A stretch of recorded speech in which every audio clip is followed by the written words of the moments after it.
अधिकार है वो सब कुछ इनमें जुड़े हुए हैं। आप लोग जानते हैं कि 3 अप्रैल 3 जुलाई हम रामलीला मैदान में एक धरना कंटिन्यू कर रहे हैं और 25 को हमारा ये लास्ट एजुकेशन है।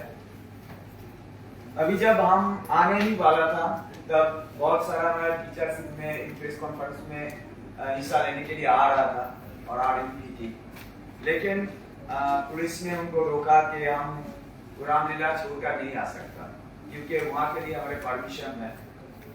ऐसा क्यों हुआ हम नहीं जानते कि यहाँ आने के लिए और यहाँ प्रेस कॉन्फ्रेंस के लिए भी हमें वहाँ से यहाँ आने के लिए परमिशन लेना पड़ेगा। हमें नहीं पता कैसे हुआ ये, क्योंकि we are from where the citizens of India and हमें सब जगह सभी जगह इंडिया के हर जगह जाने का एक अधिकार, लेकिन हमें रोका क्यों गया है अभी तक हमें नहीं पता। क्योंकि वहाँ एक एजुकेशन चल रहा है या तो कोई यहाँ युद्ध करने के लिए आए हैं। हम तो हमारा जो डिमांड है, जो हमारे साथ इंजस्टिस हुआ है वो तो देने आप लोगों के सामने रखने के लिए आया है, तो हमें रोकने का कोई मकसद था नहीं, फिर भी रोका गया।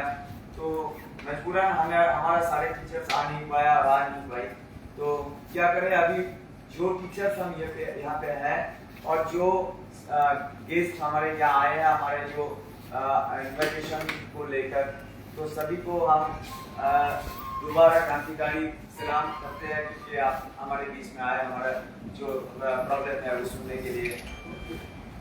एक्चुअली हुआ ये था, हमारा जो प्रॉब्लम है ये आप लोगों को थोड़ा बताना चाहते हैं, तो आप लोग बहुत कुछ इनमें जो हम बोलेंगे बहुत कुछ आप समझ जाएंगे। और ये कॉन्फ्रेंस के बाद आप लोगों के मन में भी बहुत सारे सवाल आप लोगों के मन में भी आएगा, लेकिन उनका जवाब ना हमारे पास है ना आप लोगों के पास शायद ही होगा, और हमें नहीं पता कि दोबारा इस सवाल का जवाब हमें मिलेगा कि नहीं। न्यूज में आपने पढ़े होंगे कि 26,000 टीचर्स और नॉन टीचिंग स्टाफ का नौकरी चला गया। वो लोग सभी लोग गवर्नमेंट एम्प्लॉय थे, गवर्नमेंट टीचर्स और नॉन टीचिंग स्टाफ था। जैसे जो लोग 7 साल से नौकरी कर रहा था, 7 साल से 7 साल के नौकरी करने के बाद उन लोगों का नौकरी चला गया। किस वजह से?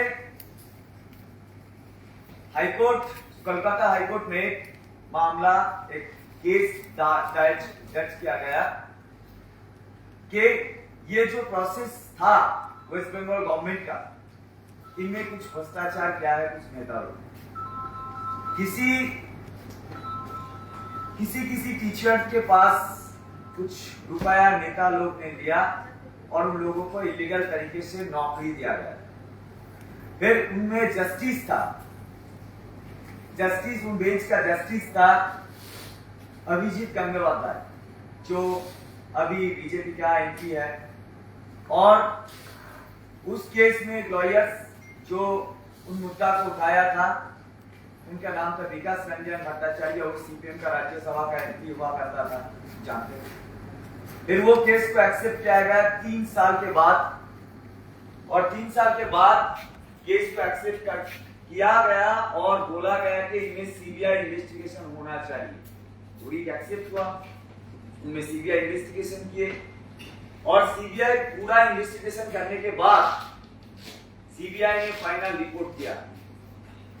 सीबीआई ने रिपोर्ट दिया कि इन टोटल जो रिक्रूटमेंट है इनमें 8.5 पॉइंट इलीगलिटीज है। 9 लेवल का टीचर, 14.47 का इलीगलिटीज है 11-12 लेवल के टीचर। और इन पूरे पैनल में 92 और 86% टीचर्स है और नॉन टीचिंग स्टाफ है जिनके खिलाफ कोई एलिगेशन नहीं है, सिंगल वन एलिगेशन नहीं है इनके खिलाफ। कोई भी भ्रष्टाचार का साथ इसका कोई लेना देना नहीं। फिर भी वो केस जब सुप्रीम हाई कोर्ट में आया तो हाई कोर्ट ने बोला कि ठीक है, जिन लोगों के खिलाफ एलिगेशन है उनको निकालो। स्कूल सर्विस कमीशन वो उनका जो रूल्स है 17C उनको लागू किया और लागू करने के बाद उन लोगों को मतलब टर्मिनेट करने का प्रक्रिया शुरू किया। लेकिन फिर जिन लोगों को टर्मिनेट किया जा रहा था वो सुप्रीम कोर्ट आया, पहले डिवीजन बेंच में आया, वो हार गए, फिर सुप्रीम कोर्ट में आया बेला त्रिवेदी के बेंच में, जो अभी हाल ही में वेस्ट बंगाल का जो राज्यपाल जो चुना जा रहा है, ऐसे सुना हमने, पेपर में भी देखा।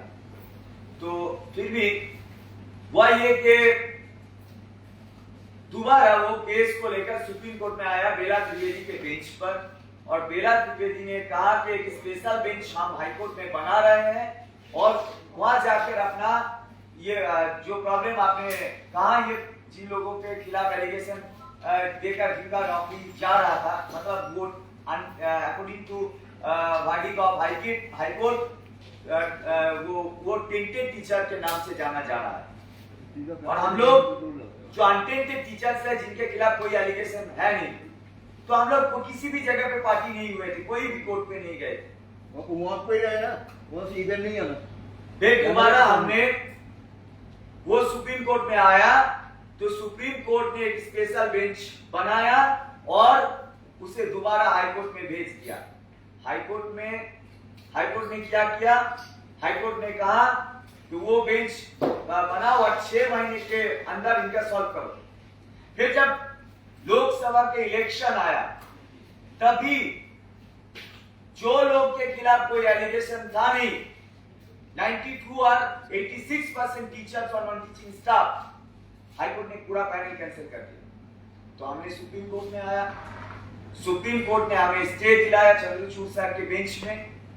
फिर दोबारा वो गए संजीव खन्ना सर के इजलास में, जो कि तब का चीफ जस्टिस हुआ। वहां का मेन मुद्दा ये था कि सेग्रीगेशन हो सकता है, कौन टेंटेड है कौन अनटेंटेड है, सेग्रीगेशन हो सकता है, तो उस पर बहस हुआ।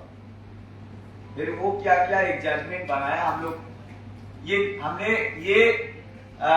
हम भी कॉन्फर्म थे कि हमें कुछ नहीं हो सकता। क्यों? क्योंकि हमारे खिलाफ कोई एलिगेशन ना सीबीआई दिया, हमारे खिलाफ ना कोई एलिगेशन पाक कमेटी, एक कमेटी भी बनाया गया था कोर्ट हाईकोर्ट ने, पाक कमेटी, वो भी नहीं दिया। तो फिर जिन लोगों के खिलाफ एलिगेशन है वो एलिगेशन नहीं, वो प्रूफ है, किसने दिया? सीबीआई ने दिया। क्योंकि वो पैनल का हर ओएमआर प्लेस से लेकर शुरू से लेकर सब मेटा डेटा हैश वैल्यू सारे जो फॉरेंसिक टेस्ट था वो कर लिया था। फिर हम तो जानते हैं कि हमें कुछ होने वाला है नहीं।